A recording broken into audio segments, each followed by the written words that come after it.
So welcome everybody. Sorry for the late start. I had a link problem, but we're able to get everybody together. So we're seeing a whole bunch of folks join, and as soon as we get a mass, we'll go ahead and get started.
Once again, welcome to those of you who are joining us. We're up to about 815 participants. So as soon as we reach a critical mass, we're going to get it restarted.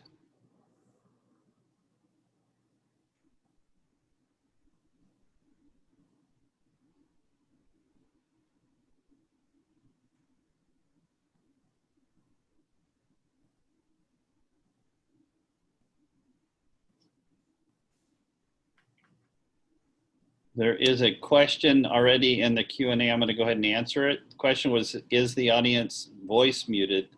And the answer to that is yes. Everybody should be on mute, and we'll be using the Q&A function. And Patrick will talk a little bit about that as soon as we get started.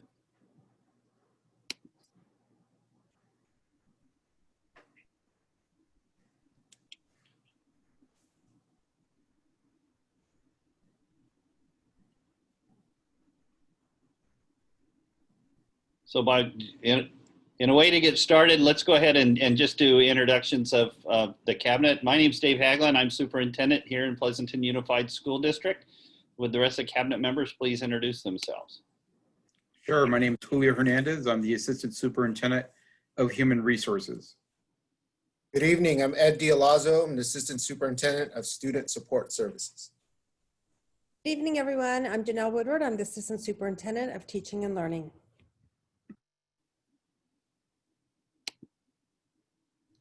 Good evening, everyone. I'm Ahmed Shikoslami, and I'm the Assistant Superintendent of Business Services.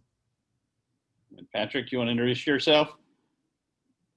Sure. Hi, everybody. My name is Patrick Gann. I'm the coordinator of communications and community engagement.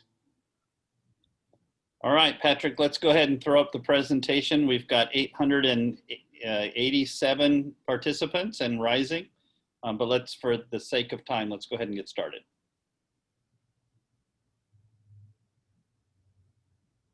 Patrick is going to drive the presentation.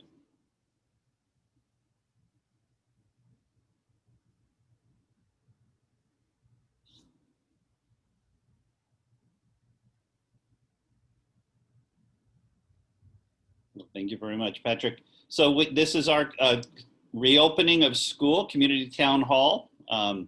Last night we did a town hall for our employees. Tonight we're doing it with the community, and tomorrow we will be having a conversation with the Board of Education. So welcome everyone.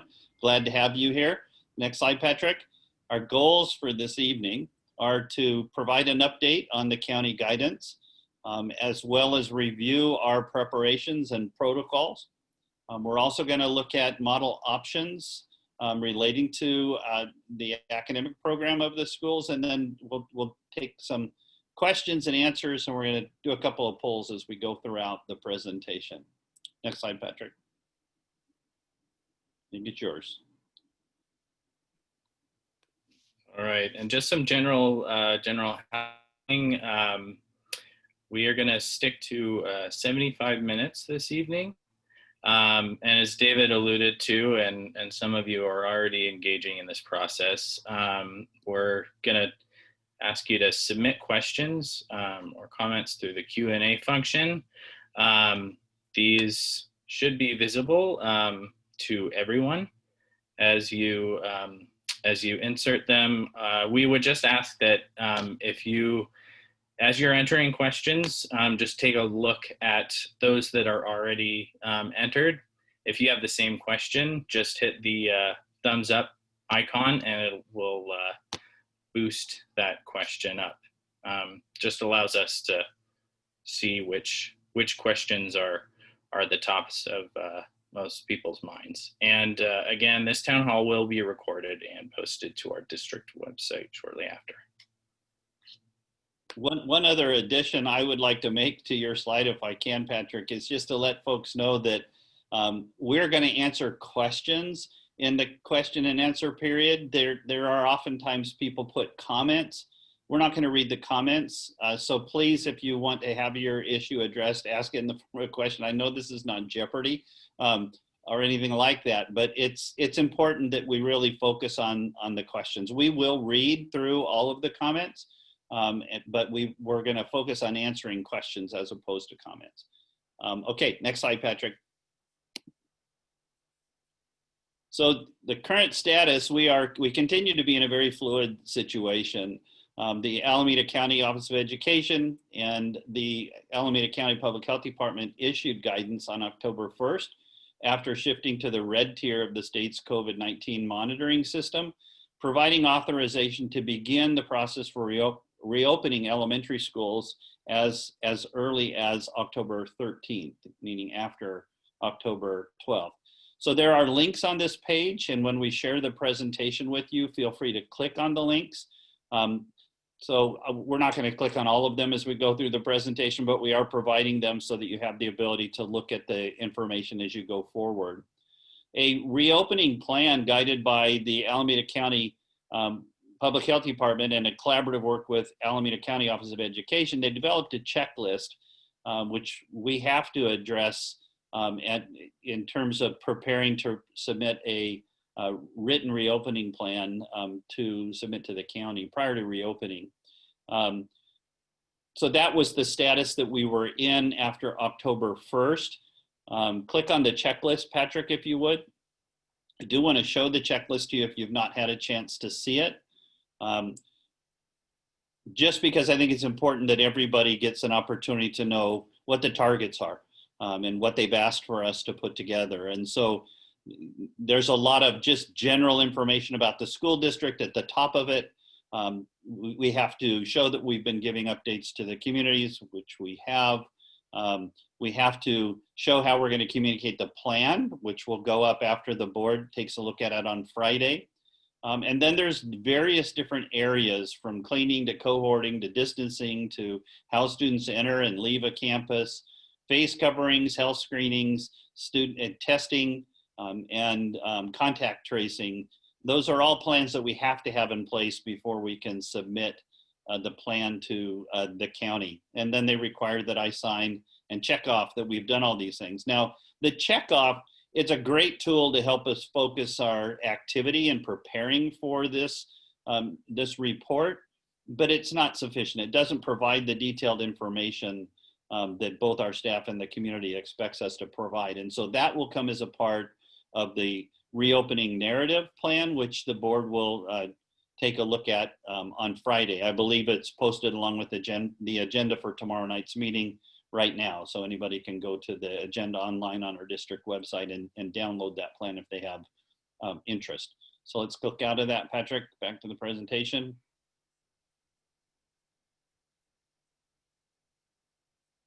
There we go.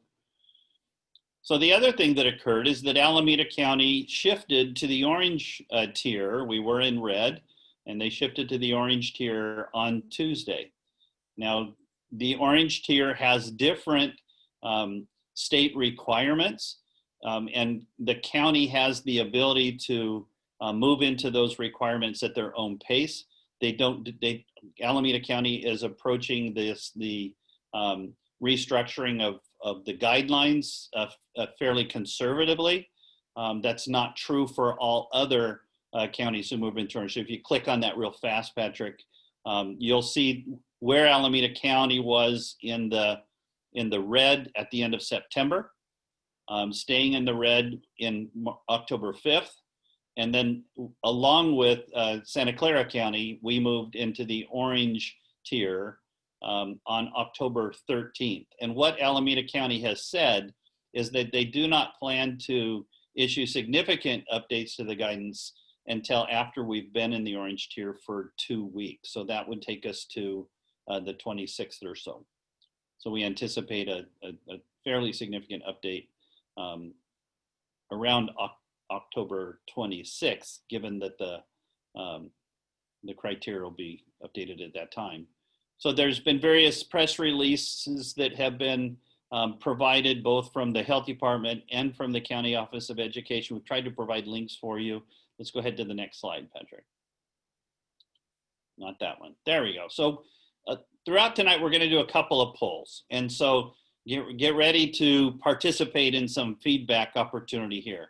And this is, anybody can answer this, but these are questions for parents. How would you rate your current thinking about a return to in-person on-campus learning? And we've given you 4 options just so we can do a kind of a dipstick test of how people are feeling. And so we'll ask this question once at the beginning of the presentation. We'll give you a lot of details, and then we're going to ask the question again at the end. So Patrick, go ahead and open the poll.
Looks like we're at about 85% of the folks on the call have responded so far. We'll give it a couple more seconds.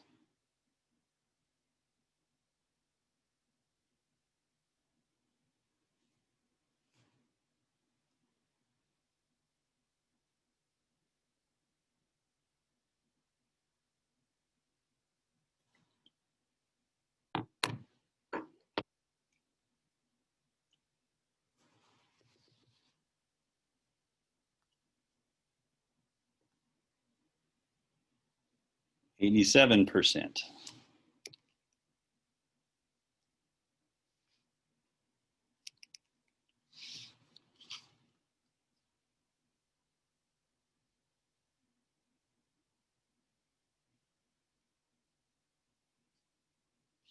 All right, for the sake of time, 87% is a pretty good number. We're going to go ahead and close the poll.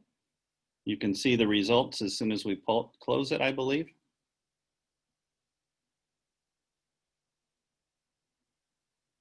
So there we are. Okay, great. Thank you for participating. And like I said, now we're hoping you'll listen to the things that we have, the information we have to provide you tonight, and then we'll take the poll again towards the end. Next slide, Patrick.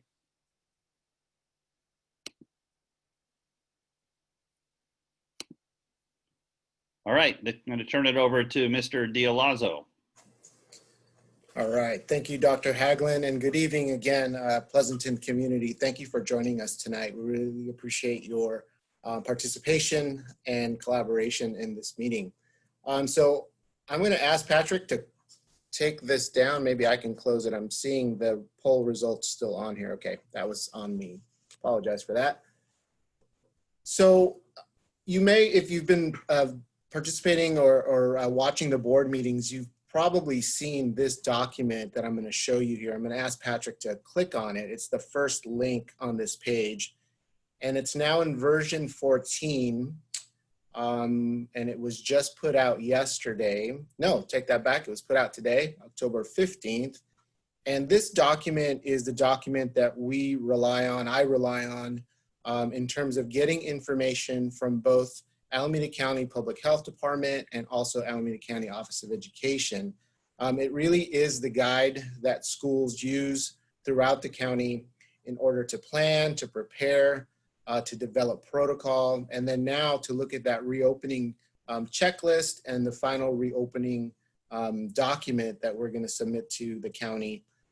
This really helps us to develop those specific components of that document that we're going to submit. So we just wanted you to see what it looks like.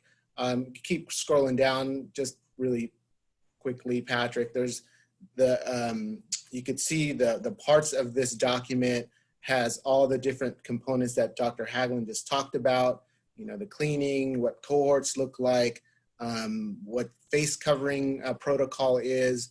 All these different links are all available. So I'm showing this to you because this document is public, and feel free to download this presentation and you'll have access to this information.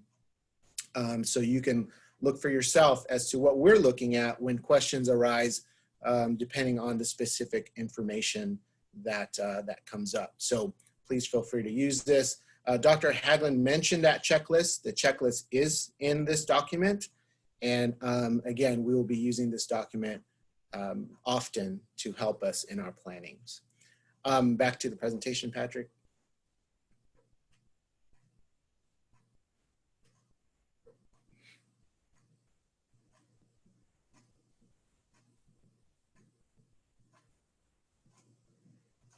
All right, thank you.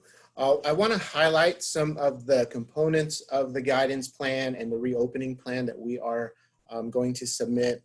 And one of those areas is, what is the district's role and responsibilities in terms of the reopening of the school district? So wanted to highlight a couple of things here.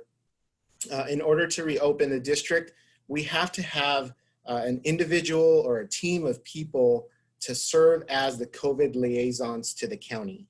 And so there's been training that's already occurred. And actually, I am that person that's going to serve as the COVID liaison together with two other people, our Director of Student Services, Kathleen Reeve, and our Coordinator of Student Services, Leslie Heller. The three of us have been designated as the COVID liaisons to the county. So we went through some training. It was a required training so that we understand and are prepared as to what our role is once we reopen and how we deal with cases of COVID should that occur. The other requirement is that the district should procure and develop the surveillance testing protocol as recommended by the state and by the county. And so I will go over some recent news, and it came out yesterday regarding testing of staff, but that is one of the recommended requirements as well for the reopening. The other one is that reopening document that Dr. Haglund mentioned. It has to be posted publicly. And so we will post that publicly online and also at our school sites. And then the last thing is that we are required to work with our labor groups, and we coordinate with our labor groups, both our classified staff and certificated staff. And I know Mr. Hernandez will talk about that in a later slide. Next slide, Patrick. Okay, I want to take a little bit of time and talk about the testing. And so the testing of staff, as I mentioned, is a recommendation from the state. And essentially, any staff member that has contact with the children or other staff needs or is recommended that the district test those individuals. And you can see the list here. It's pretty comprehensive. It's just about everybody on our campuses, everybody at our district office, teachers, paraprofessionals, custodial, bus drivers, anybody, as I mentioned, that has contact with staff or other students is the recommended group that should be tested for COVID. Also recommended by the state that we have the testing in intervals, and we have to watch the local disease trends. And so we rely on county information, City of Pleasanton information that we monitor in order to determine, okay, do we need to test more? You know, again, these are recommendations from the state and county, but districts do have the autonomy to determine how much testing we would need to do. And so one of those metrics is to really look at what are the trends in the community that we can follow in order to make our decisions. As I mentioned, Alameda County Public Health Department recommends testing. It's not a requirement at this time, and the recommendation is testing of all staff monthly. So we're trying to determine what that means. Do we test half of the staff, twice a month, 50% of the staff every 2 weeks? We need to figure out what that interval looks like to get to that recommendation, if we do this, of all staff being tested monthly. So the recent information I mentioned earlier from Alameda County Office of Education is they've come to an agreement with a company called Curative Incorporated that would then provide school districts throughout the county access to testing. So this is a significant move and very helpful move for us as a school district to align with that contract, get on that contract with Alameda County Office of Education to access those testing services. So in the press release, one of the press releases that came out yesterday from the County Office of Ed, it reported that the testing is a self-administered oral fluid swab, and then the test results can come back within 48 hours. So again, very significant and helpful piece of information that came out just yesterday that we are going to investigate and see how we can be a part of that with the County Office of Ed. Next page, Patrick. Okay, so also as a requirement of that reopening plan, we do have to determine what are the triggers that we have to monitor to determine whether we need to close down in-person instruction. And so there's really 3 areas that we need to concentrate on. One being classrooms, the other being a specific school, or the other one being the entire district. So we need to think about what are those metrics, like I said, that would require us to close. So based on the California Department of Public Health, so this is the state public health department, the requirement is if 5% of a classroom, and that includes students and teachers, were to test positive for COVID-19, then the class would be closed for in-person instruction, and all persons in that classroom would need to quarantine for the 14 days. So that's for one classroom, if that's the case in one particular classroom. For a school, if the school experiences a 5% positive testing rate, again, students and teachers, then the school would close and everyone at that school would need to quarantine for 14 days. And then the last piece is the positive rate for 1 in every 4 schools. If there's a 5% positivity rate for those schools, then the district would close for in-person instruction. And then also it's important to note that Alameda County Health Director can close a school or a district at any time for their own reasons. So they're tracking all of the rates throughout the county. And so they could tell us at any time that we would need to close any of our schools or as a district. So those are the main components I wanted to review tonight. There's a lot of information in that document, but those are the ones that are pretty important to that reopening plan. And I will stop there for now, and I will turn it over to our Assistant Superintendent of Business Services, Mr. Ahmed Sheikh Al-Islami.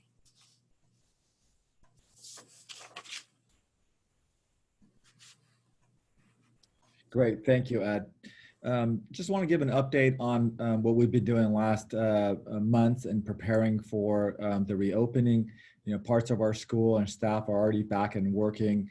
And so in terms of the safety and cleaning, we have developed a list of safety personal protective equipment for both our staff and students that we have. And we have an adequate supply for the reopening of school. Our soap dispensers, our hand sanitizers are available throughout the classrooms and common spaces and outside spaces as well. We have an adequate supply of those as well. We have developed a cleaning procedure and protocol, and currently our staff who do return, their spaces are being cleaned on a regular basis and disinfected on a regular basis. We have the offices, the kids club program, the small cohort supervision program that started, and other small groups. So we are cleaning and disinfecting the schools per the health guidelines and are prepared to continue doing that as we expand into hybrid learning. Additionally, we provided our classrooms with very safe cleaning products that the teachers and staff can use on their own surfaces as they need. We're developing daily checklists that will be on the classroom door, where our custodians will go through and check off on a daily basis what has been cleaned. And again, we're making sure that access to soap and hand sanitizers is available throughout our campuses. Next slide, please. We've also been working on our ventilation systems. We were pretty proactive in acquiring the assistance of a contractor, mechanical contractor, to go through all our HVAC units at all our 15 campuses and to assess them, to maximize their fresh air intake to about 50%. So that brings more fresh air into the classrooms. That's part of the guidelines that we've been provided. Our elementary and middle campuses have been adjusted, and as well as the high schools, which are in progress. We're also recommending, where possible, that doors and windows be open to increase fresh air into the classrooms. And we're also in the process of also another recommendation to upgrade our filters, which were replaced in the summer, to a MERV 13 level for additional clean air into the classrooms.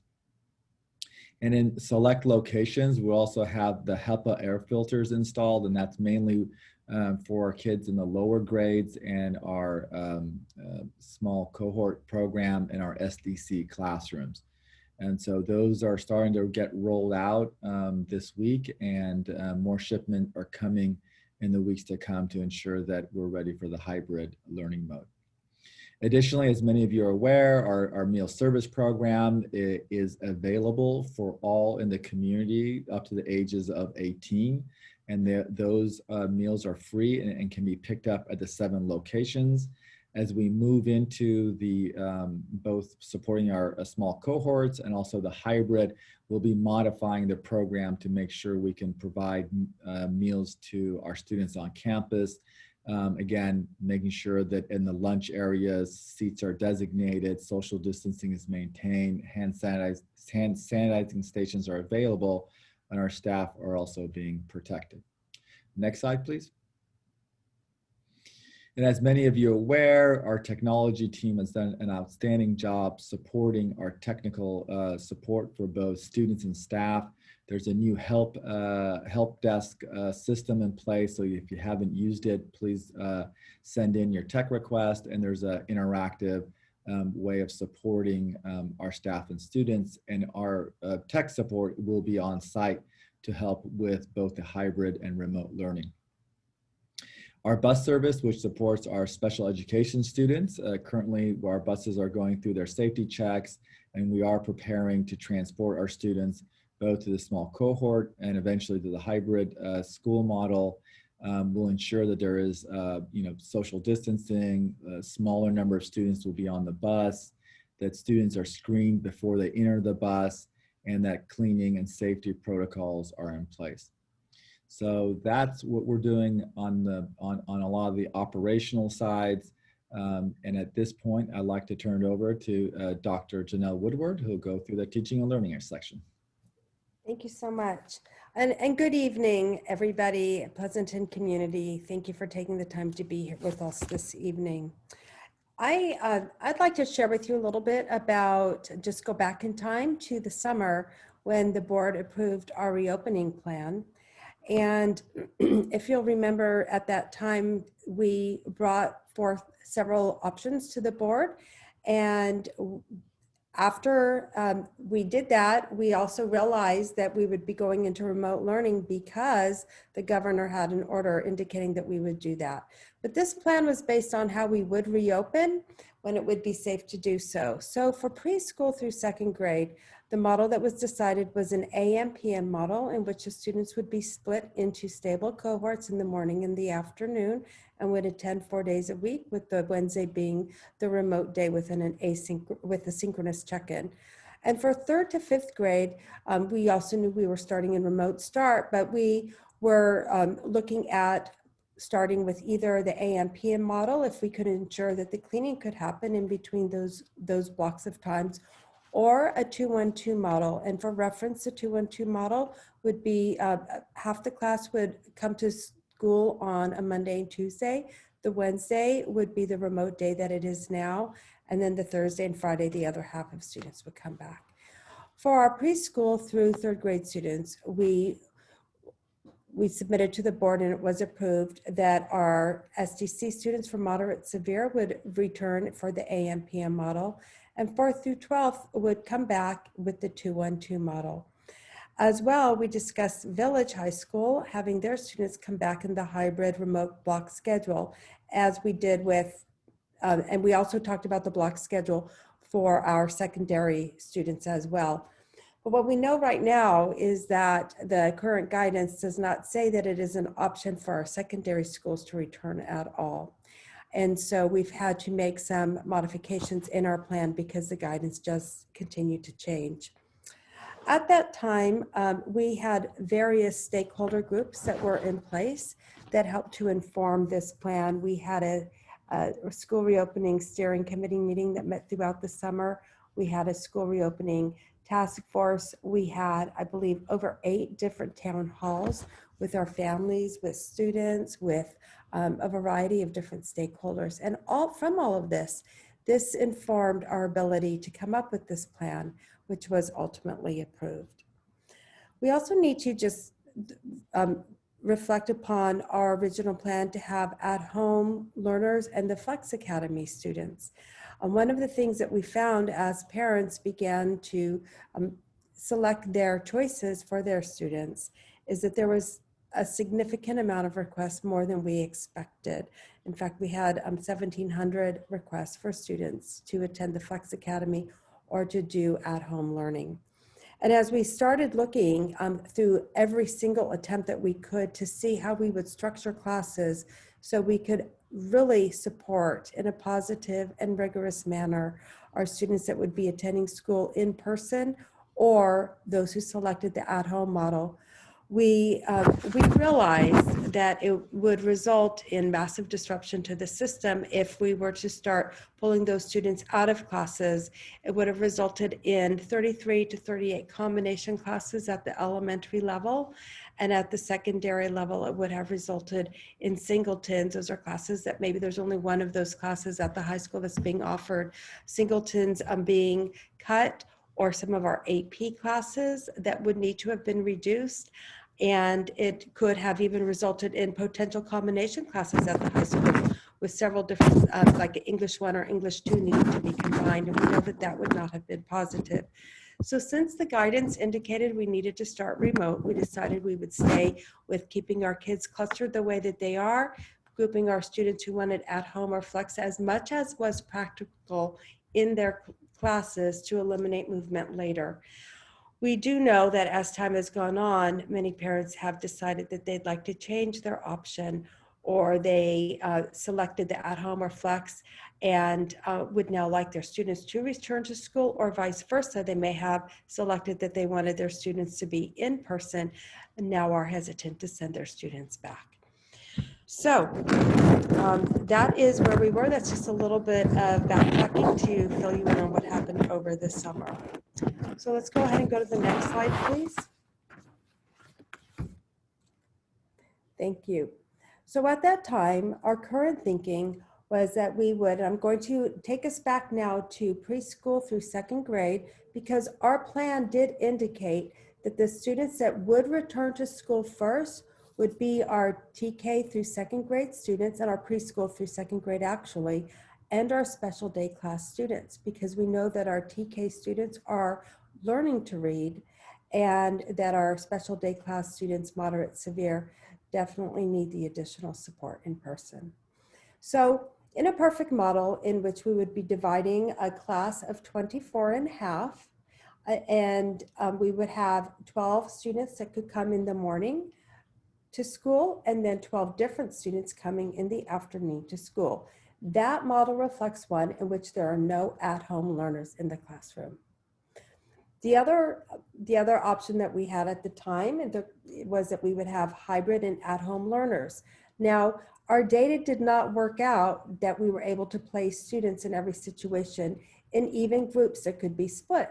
But in a perfect world, if there were 12 students that would be in person that could come in the morning, then 12 could come in the afternoon attending remotely. The reality is that any number of factors will trigger an uneven split in the number of students in each option. So current reality is that at any time, a child or a family member might be exposed to COVID-19 and might need to quarantine. That could happen even in a class where there are no at-home learners, but now one student needs to be able to access instruction remotely. As well, we know that children might become sick and that the symptoms could manifest as COVID symptoms when they could just be a common cold, but the student may need to quarantine for 10 days or return with a doctor's note. And then a parent may make the decision that they would like to keep their child home for safety reasons. So even though we try to our very best ability to strategically group students to eliminate the need for disruption were we to come back, we are now several months along in the school year and we're still in the pandemic. So we know that parents would, in many cases, want to change their options that they originally selected. Okay, we also realize, next slide, please. So this brings us to what would be a strategy that we could use if we needed to support students who are in classroom and those who are at home at the same time. And the model that has begun to surface and is being used around our country right now in many cases is called concurrent instruction. You may also have heard it referred to as simultaneous instruction. And this occurs when some students attend class in person and others attend class at the same time remotely. In a concurrent classroom, students who are at-home learners would log in through Zoom or Google Meet. Now, I'd like to be clear that there are some challenges that will occur with this model. Our students right now are having face-to-face time with our teachers all throughout the morning on a set schedule. And then in the afternoon, if they're in elementary school, they're able to do some small groups. In the secondary level, we have the block schedule, which is working extremely well. So with concurrent instruction, we would have some students in the classroom. Well, we might potentially have one student zooming in, or we could have more than one student zooming in at the same time. This would require a shift in our practices because our teachers would not be able to continue to engage in the same type of remote instruction that they've been engaging in and planning for if they have students in the classroom all throughout the day. So we would need to do some shifting of expectations. And there is some sort of trade that happens in this model because we want to have our students back in class so that they can be with their peers, so we can support them socially, emotionally, and we can provide face-to-face instruction. But we also have to realize that then some of that remote instruction that they've been engaging in, that one-on-one time where the teacher's right in front of the screen would need to shift. So as we've started thinking through this, we want to minimize any type of shift that could in any way negatively impact instruction. So we believe that we can make concurrent instruction work in time, and it is definitely a strategy that we're using, but we're also trying to think out of the box about what some other options might be. So that brings us to the next slide. Actually, it does not bring us to the next slide. I wanted to give you an overview of what a sample schedule could look like for TK2 or first through second grade using the concurrent instruction model. What it could look like is that the AM cohort would attend from say 8:30 to 11 in the morning, and that any students who are accessing from home that were placed in that AM cohort could Zoom in at the times designated by the teachers to receive some direct instruction. This is not having the camera on all day. This is the students Zoom in when the teacher is able to do the direct instruction and engage the class and the students at home at the same time. And then we would have the PM model would come, the PM cohort would come. And once again, we would do the same thing. So then there would still be asynchronous learning activities that would be completed that would meet the amount of minutes that our students need. And then you can see that the same model could work in first through second grade, and quite frankly, it could work third through fifth as well. And it would just, the times would vary a little bit depending upon the length of the school day. And now we're ready for the next slide. But what we know is that our remote learning is really working very well for most of our students. We realize that our students are suffering and from the social connection that they long for. We are suffering from that too, and we really do want to see our students. And we also realize that learning from a screen is not the optimal situation, but our students are making growth and they are engaging. And so we must thoughtfully consider the impact on instruction if we transition to another model. It's important for us all to understand that students returning to school is not the same as school returning to normal. There is a difference. So we thought of another way to display this for our younger students with an AM/PM model. What we are doing right now is to think about if we were to be shifting into a partial to full return to school, we could begin by having our teachers and our students log in the morning the same way they are doing so now. So nothing would change during that morning. All of our students get the same instruction that they're getting now. But in the afternoon, for a chunk of time, it could be an hour to an hour and a half, our students come in small groups 1 day a week. So on Monday, we could have 6 to 8 students that would come in and meet with the teacher in person in the classroom in that small group setting. And then they would be able to have that social connection. Tuesday, another group comes in. Thursday, a different group comes in. And then Friday, another group comes in. We also realize that there might be some families that would still be uncomfortable sending their students to school, even for the small group. It's a little bit more manageable for a teacher to be able to do that concurrent instruction with such a small group of students. Over time, maybe a couple of weeks, we could maybe begin combining some of those stable cohorts so that the Monday, Tuesday group now comes in 2 days a week instead of just the 1 day. So we have some options for that we're working on. So a sample schedule could be the morning is the same, students have their lunch at home, and then in the afternoon, they are assigned an afternoon that would work, and we would try to keep siblings out of school together for the same days. They come in and they're given specific instruction with the teacher in person. Next, please. Thank you. So after what we have been talking about, we'd also now like to hear how you are feeling regarding your own readiness to have your student return to school. So there's 4 questions there's 4 different choices that you have. The 4 is that your students need to get back on campus right now, even with the increased risk and social distancing. The third, number 3, is that I think the remote learning is going well for us, but I am concerned about social and mental wellness. 2, I would prefer maintaining remote learning, but would like some time for my student to be on campus. And the 1 is you prefer to stay with remote learning until there isn't a vaccine or an effective treatment. So if you could help us by responding to this would help to inform our planning.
Mr. Gannon, how much longer for the poll? We've got about 80%.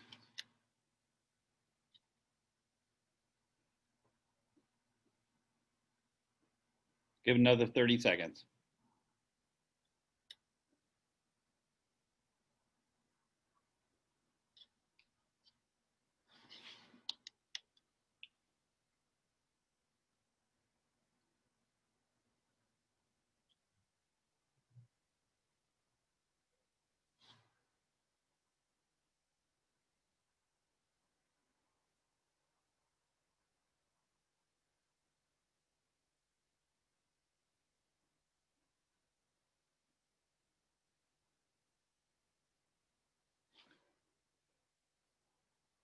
All right.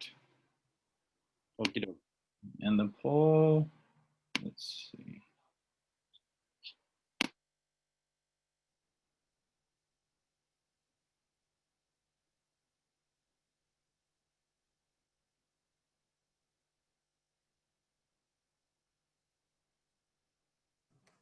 All right, there's.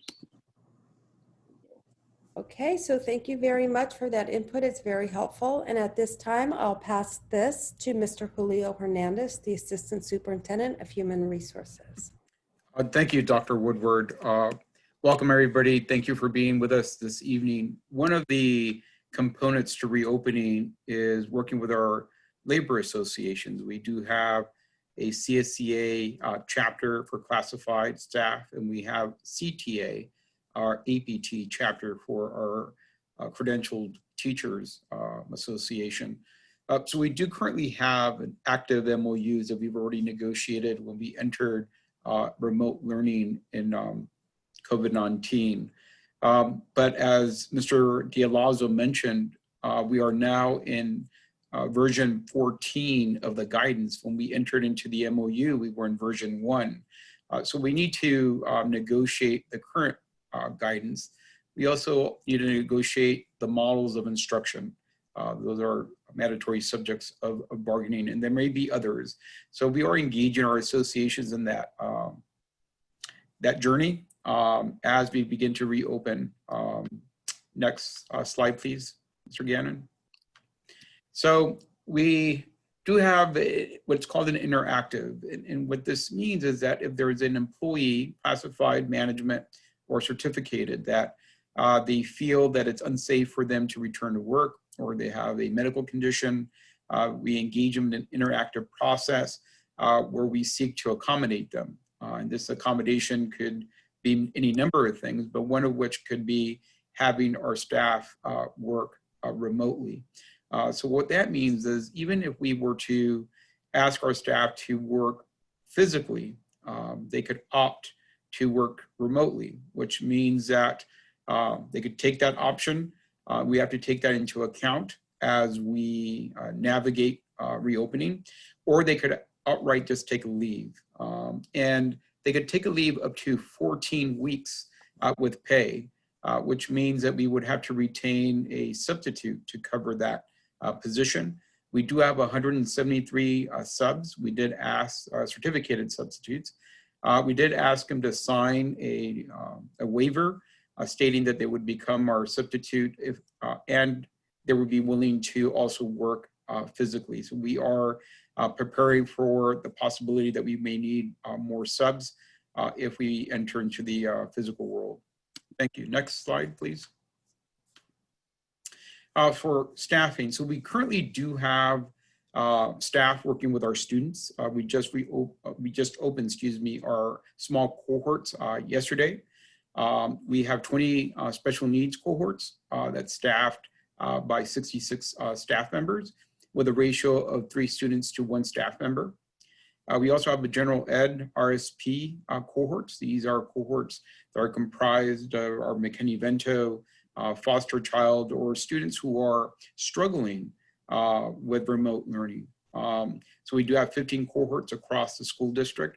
We have about 30 staff members that are supporting those cohorts. And this is a 7 student to 1 staff member ratio. Thank you. Next slide. So we do have and have had students in our schools since COVID-19 started, and particularly in the summer. We did start our Kids Club program. It's serving currently about 220 students. We have 40 staff members. We also have an employee childcare program. We have 9 students in that program and 4 staff members supporting that. And we've just opened our cohorts yesterday. 285 students, and we have 96 staff members. These are all staff and students who are physically reporting to our sites in our schools. Thank you. Next slide.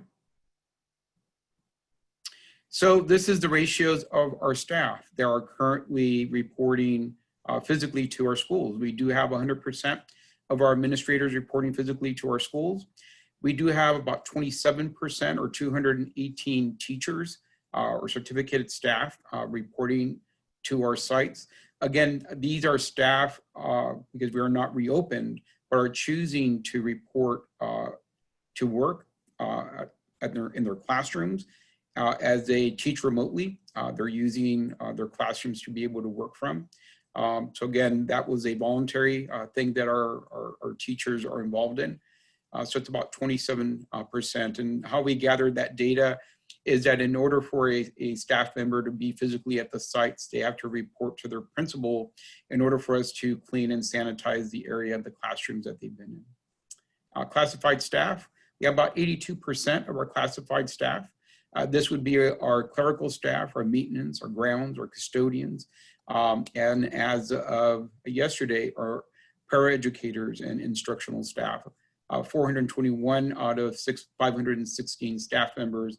That's about 82% of our classified staff is on the daily reporting physically to our schools. Thank you. I think that is my last slide. And there's a Dr. Haglund, I believe this is your slide. Got it. So, and I want to thank everybody for participating in the polls. And there were some people that joined us a little bit later after we gave the orientation at the beginning of the call. So we did say earlier that we would be removing comments and focusing on the questions in the Q&A section. And so we've been setting those aside, so we'll have the time now to really focus on the questions that were asked. We do appreciate the comments. We will continue to review the comments, just not during this part of the presentation. So here we go with our poll. It's similar, exactly the same, frankly, as the one we took at the beginning of the call. So now you've heard some of the conversations about the safety precautions and the academic planning and what our intentions are shaping up to be. So we want to ask the same question again and give you an opportunity to retake the poll. Go ahead, Patrick.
We got about 84% of our participants already taking the survey. So we'll give it a few more seconds and then we'll shut it down and move on so we can get to the Q&A.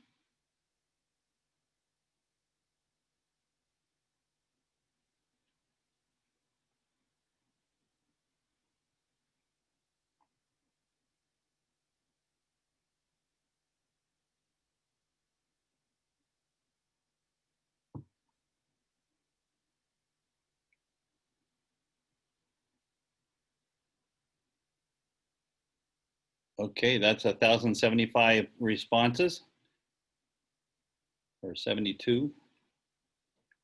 And you can see the results there.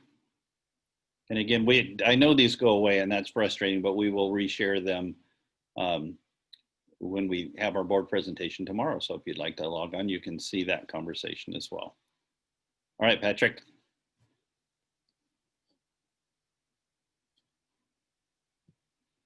So next steps for us, we have the board meeting I just referenced tomorrow at 5 p.m. It will be broadcast on TV 30 and live streamed. So please feel free to log on. It's also recorded, so if you can't make it tomorrow evening, certainly you can look at it at another time. We're going to continue to monitor the data and continue our consultations with the Alameda County Public Health Department. And we anticipate that they will be providing their more updated guidance around October 26th. So as we move towards plans, it's important to realize that the plans are driven by the data. And as the data changes, so might the plan. So keep that in mind. So next slide, there we go, we're at questions. So we're gonna scroll all the way up to the top. We did have a bit of Zoom bombing going on there in the Q&A, so I appreciate your patience as we tried to get control of that. But here we are. And again, I'm gonna focus on the questions. So, hi, my teachers are already busting their butts to deliver high quality remote content. How are they supposed to do that and develop lesson plans for in-person learning that also requires them to bring in remote participants at the same time? Dr. Woodward. So I really do appreciate this question and the sensitivity to how hard our teachers are working. Our teachers truly are knocking it out of the park. We are very, very proud of them. What we are doing now is much more structured and rigorous than what we did in the spring, and they did a great job then too. So we are pleased to hear that our community is recognizing the constant work of our teachers. We do know that teaching effective remote instruction lessons, it doesn't just happen. It is requiring additional time for preparation. And so to be clear, when we start to bring students back into the classroom, then the amount of time for planning for any remote aspect begins to decrease when teachers are having students face to face. So we really have to weigh the having students come back for school as we'd like it to be in a partial return or full return model. We have to weigh these types of trade-offs with our decisions. If the social emotional needs of students to connect with each other outweigh having some of the same type of remote lessons that are being developed right now, then that is the direction that we need to head. Also, talking about that small group model, it is a way to sort of blend the two so we can continue with that outstanding remote instruction, but still have some face-to-face time. Back to you, Dr. Haglund. Yep, thank you. I think it's very important for everybody to understand that if we open and teachers are expected to teach in that concurrent model, there will be a reduction in other services. So there's a trade-off, and we're very concerned about that impact. Teachers are working incredibly hard already and delivering a very, very fine remote learning program. So I concur with everything that Dr. Woodward said. So why would schools be open during the winter flu and COVID peak time? So although we understand that we are approaching the winter flu season, we also know that our public health officers understand the exact same thing. So we are not trying to make decisions about opening based on our own desires or our own understandings of the science. We're learning as we consult with experts. And so the encouragement to reopen schools at the elementary level in particular has been given by the public health department. And there's various reasons for that we don't have time to go into right now. But Mr. D'Alazzo did share the reopening guidance document that was published jointly by the Alameda County Office of Education and the Public Health Department. Within that document are links to the guidance from the Public Health Department. So I would encourage you to get into the presentation, find those links, and look at how those decisions are being made. We are educators, we are not public health officials, and so we defer to the public health experts at the county. Next question. Can schools be reopened if a majority of the teachers don't feel safe or don't want to return? Dr. Woodward, do you want to take that, or Mr. Hernandez? I'll start that off and then I'll pass to Mr. Hernandez. Our teachers are essential for us to be able to reopen schools. In order to have students in our classrooms, we would need to have our teachers there. And we think our teachers are the best, and so we specifically want them. So I'll pass it to you, Mr. Hernandez, to bring this one home. Thank you, Dr. Woodward. Yes, our staff are essential. We are in some reportings in niche, the 11th ranked school district in the 5th largest economy in the world. Our teachers are absolutely fantastic and essential. Can we reopen without them? To some extent. We do have, like I mentioned in my slide, about 173 substitutes, but those are substitutes. They don't, again, don't have the training, the experience that our teachers and our classified staff have built over years. So we could open, but it would not be the same. Thank you. All right, thank you. Will parents be given the chance to choose if they want to send their students to school? So the short answer to that question is absolutely. Senate Bill 98 requires the district to offer distance learning opportunities to parents who are not comfortable sending their students to school. So yes, we will provide that service. What that's going to look like is the conversation that we're having here tonight, and with our teachers as well.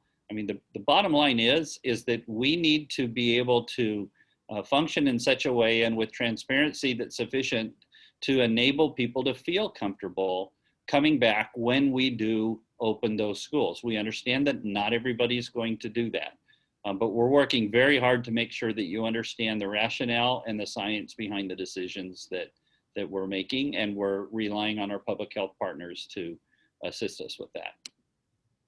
Dr. Haglund, can I weigh in just a little bit on that question, please? Feel free.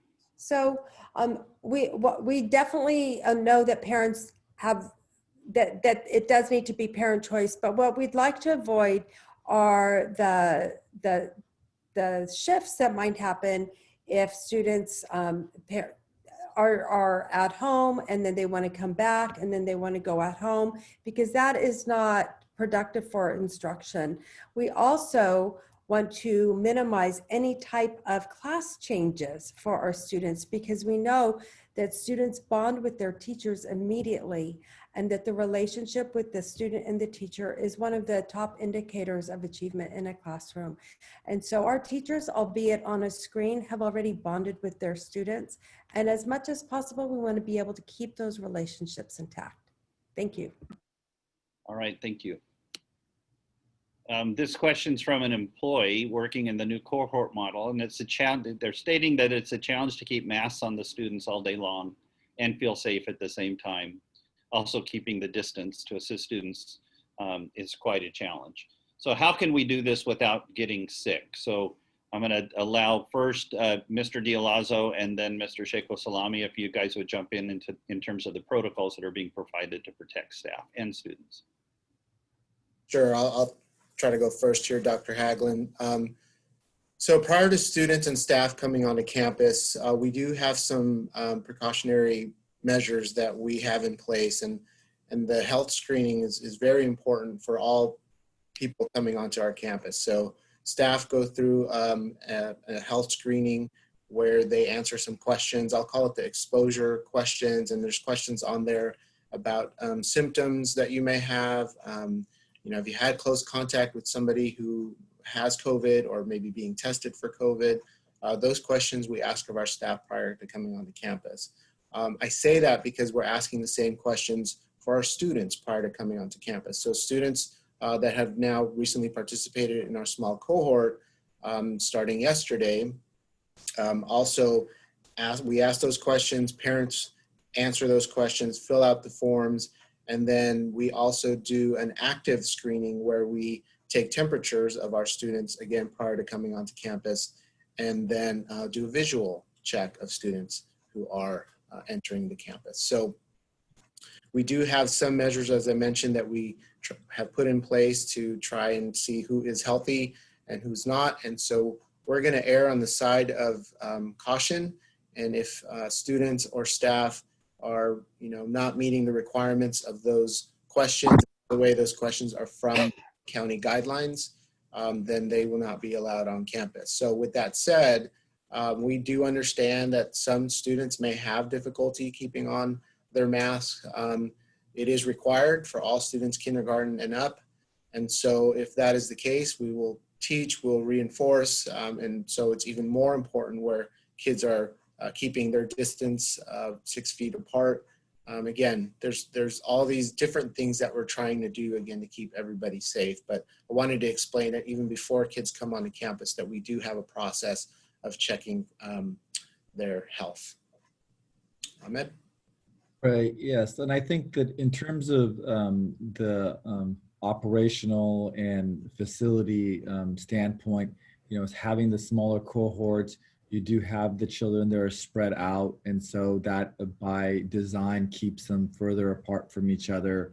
There is the, we've recommended, keeping the doors open to help with air circulation. We've increased the air circulation into the classrooms to help with that as well. And for our younger folks, we're also deploying the HEPA filters as well. So there's a couple of different things that we're doing, but by design, trying to keep those cohorts small, those distances, and the cleaning and disinfection process. We've closed the drinking fountains, asking the students to use bottled water filters or bring a bottle from home or that kind of stuff. So those are the steps we're taking to ensure the physical and operational safety. Dr. Hagelin, could I add to the answer? We do have some experience now with our Kids Club program and our employee childcare program. It did take about a week to norm the behavior and educate our students about the necessity to wear those masks. And again, those programs, or at least the Kids Club program, has been in operation for close to over 4 months. So it's going to take us a little bit of time. Yesterday was our first day, but we fully anticipate that the norming will take place soon.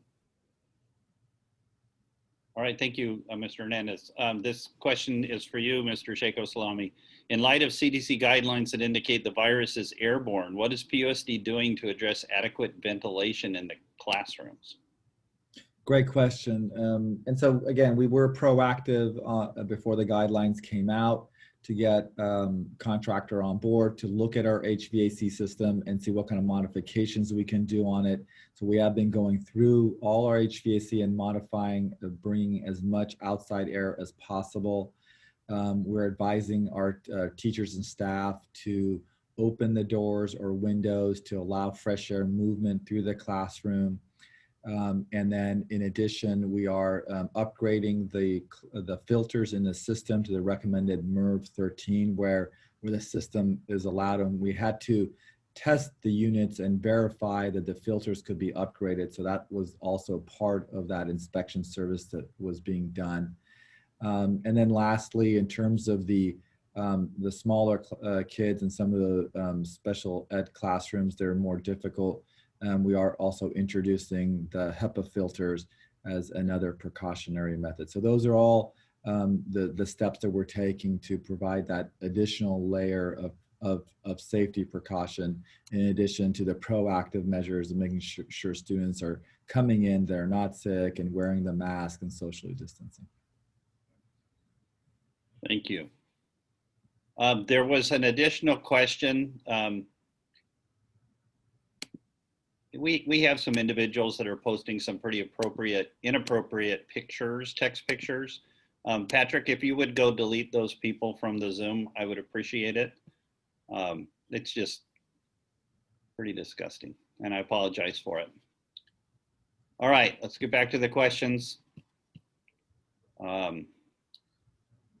So another question related to changing the initial choices that were made during the summer. And I just want to emphasize that the choices you made, yes, you do have the ability to choose, but it's choose again if need be, but understand that we really would love to keep those students with their classes at their schools with their current teachers.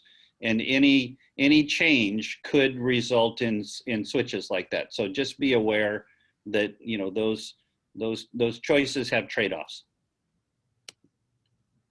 Okay, next one. I think we've addressed this one pretty much, but I want to get to a specific part of the question that I don't believe we have answered. So we talked about, you know, people wearing masks. We talked about people becoming sick. Ed, can you describe the protocol that schools are using as students in the cohort programs? You know, what happens when a student arrives on campus, and what's the process they go through before they get into a classroom? Yes, so we do have an designated area for parents to bring their children onto the campus. And so I visited several schools already, and I've observed it, and it's working really well. And so the cohorts are separated, and they are 6 feet apart while waiting to come onto the campus. They have the questions that I mentioned earlier. I'll call the exposure questions. And then there's a visual check of the students, as I mentioned, and then we do the temperature check. So each student coming onto campus, we do have a temperature check to see, you know, whether or not there's a fever. And so if there is, then we're not allowing kids to come onto campus, and we are working with parents. And for the most part, you know, if something were to occur, it's my belief and what I've seen that parents are very good about, you know, working with us, together with us. And so that's what they do before they come onto campus. And then once they come onto campus, then as I mentioned, those designated areas, the students are already separated into their groups, into their cohorts, and they have their masks on. And I've seen, again, kindergarten on up, having their masks, our special needs students keeping their masks on.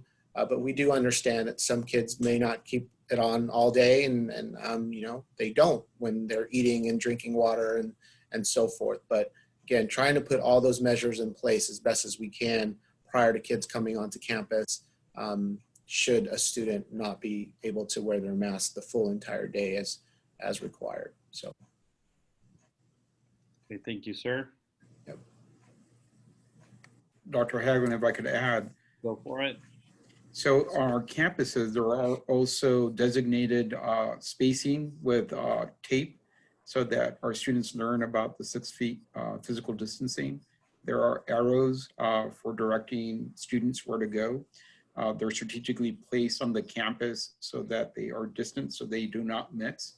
So there's a variety of other measures that are in place at our sites to ensure that physical distancing and that spacing. All right, great. I'm going to skip down a few questions because there's a couple I want to try to get to. I know we're getting short on time. Do you think realistically high school students will return to campus this year? And if so, would it be a block schedule like it is now? Dr. Woodward. I can answer one part, that our board adopted plan does include that it would be a block schedule. And in terms of, do I expect that they will return this year? I guess my question is, are we thinking the 2020 school year or the 2020-21 year? So I think at this point in time, it would be quite surprising to us if we were able to bring our secondary students back to school before the holidays. And if our trend with the reduction in COVID continues to be maintained, then when we do make this shift to partial remote instruction for our secondary students, it would be in the block schedule. It would be according to the board adopted plan, at least to start. Yeah, and a lot of it has to do with the class size requirements or the cohort size requirements that the county had been functioning under. While they were, between 12 and 16, it was pretty difficult to imagine, and a single cohort together for 3 weeks. It was very difficult to imagine how we could do that with a 6 or 7 period schedule. So as the guidelines change, then there may be possibilities for high school, but we really do not see that happening prior to the beginning of 2021, meaning the middle of this school year. So that was a bit confusing. The other issue is that the secondary students would be right smack in the middle of their finals if we were to bring them back before the holiday season. So it makes more sense for a whole lot of reasons, both from a health perspective, but also from an academic perspective, to wait until the start of the second semester at the earliest. So I hope that addresses some of the high school related questions that I've seen here. All right. So question, are you planning to do another survey to determine the number of people interested in school reopening? I think quite a few of them may have changed their minds based on experience with online learning. So that was part of the point in doing the survey with you all today on the call. And again, we're not going to require everybody to return back at any point in time. SB 98 protects the parents' right to keep kids out if they want to while we're in this pandemic season. Another question about keeping kids home. Yes, you can. The question specifically, Dr. Woodward, would be remote learning with relation to the dual immersion program. So that presents another layer of complexity. Right now, we know that the dual immersion program is working pretty well in remote learning, but there is also a need to be able to engage in that language exchange, and in an in-person setting would be highly desirable. In terms of supporting that in a remote, because some of the classes are crafted in such a way that the students, there's not really any other class that they can go to because they are just in that program. We would need to navigate that carefully. Again, the concurrent instruction model would allow that to happen, but it would not be as effective as having all of the students there in person. Okay, and I know we're already past our time, but I'm going to grab a couple more questions if I can. Appreciate everybody sticking around. So will you address, Dr. Woodward, how the current distance learning is or is not meeting the California state minimum requirements for instructional time? Sure. So our teachers base the anticipated amount of minutes on their expectation of how long that would typically take a student to complete the assignments. And so it's the teacher that makes the determination of how long each assignment should hypothetically take in order to complete. And then the teachers also look at the daily schedules when the students are engaged or should be working. And together, along with the assignments, that totals the instructional minutes. We do know that in many cases, our students are working beyond the instructional amount that is required by the state. And some of our students are spending a great deal of time doing homework and other assignments, just as they would typically do in a traditional school model. Thank you. And Mr. D'Alazzo, if I could, I'm just summarizing some of the questions, trying to group them together so we can address some of the key concerns that are still present. Can you address what we're doing to ensure that students' mental health is being tended to? Yeah, it's a great question. We've talked about this a few times during our board meetings. And so we've put a lot of resources available to our teachers, to our counselors, to our administration, and also to the public. We take it very seriously, and we do know that students working remotely, it can exacerbate some of those, behaviors and possibilities for kids who are already struggling with, depression and other mental health issues. So we want to be cognizant of that. We want to be proactive and provide those resources as best as we can. We do have staff that are constantly updating our wellness website, our wellness web page that has all the resources that we have at our disposal to share with our community. And then the other one is, since June, we have contracted out with a company called Care Solace, and Care Solace can be found on our district website and specifically in that wellness web page.